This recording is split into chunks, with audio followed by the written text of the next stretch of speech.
you always stay up?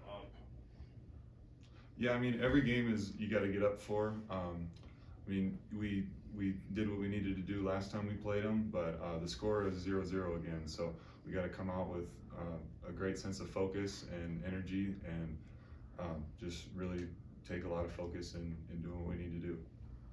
And coming back home and you want to establish like, hey, this is our house again. Have you guys talked about that, and how do you go about doing that? Yeah, we definitely have talked about it. We have a great fan base here, so we want to win at home every time we can, and really do our best to make sure that we hold up our end of the deal and make the Pit what it is, a super hard place to play. So we've talked about that within our locker room and stuff like that. So we want to come out with a lot of focus and kind of get back to that. JT, Coach talked after last game about the zone defense, which apparently you guys hadn't played since November. Is that like a thing now that maybe you experiment a little bit more with it, you think? Yeah, I think you'll see maybe a little bit more of it. Like Coach said, we haven't played a whole lot of it since really early in the season, but coming down this home stretch, if something's working for us, that's probably what we'll go with. Do you ever try to lobby for you and Tom to be on the floor at the same time, get some minutes, maybe crowd the low post? Do you do that?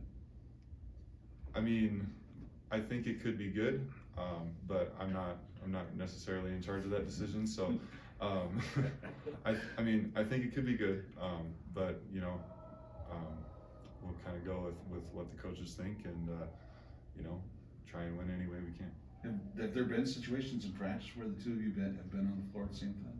Yeah, we've experimented with it a little bit in practice, but I'm not sure how much we'll see in the game.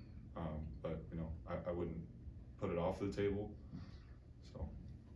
So a little bit of time off this week. What were you guys zeroing in on? We took a lot of time this week just to focus on us and get back to being sharp in what we need to do, regardless of opponent. So, and then also just making sure that we take the bye week and make use of it with recovery and stuff like that. So just making sure that we're feeling as good as we can coming off the bye week, and then coming out ready to go tomorrow night.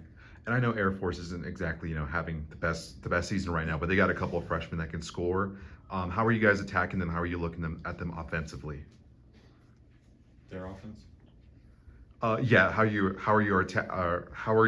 preparing for their offense? Okay. Yeah. Kind of like I said earlier, we'll prepare the same way for every game. Obviously, we'll look at the scouting report and all that stuff. So we'll do what we need to do in that aspect, and then just be prepared. We watch a lot of film, and we'll show up prepared. JT, what's the mentality like as far as the team? I mean, outside of the coaches, I mean, you guys, whenever we ask the coach a question, he says the players know that, how to finish strong and where you're positioning, and how difficult it is for mid-majors now to go to the big dance. I mean, what's the mentality of the team?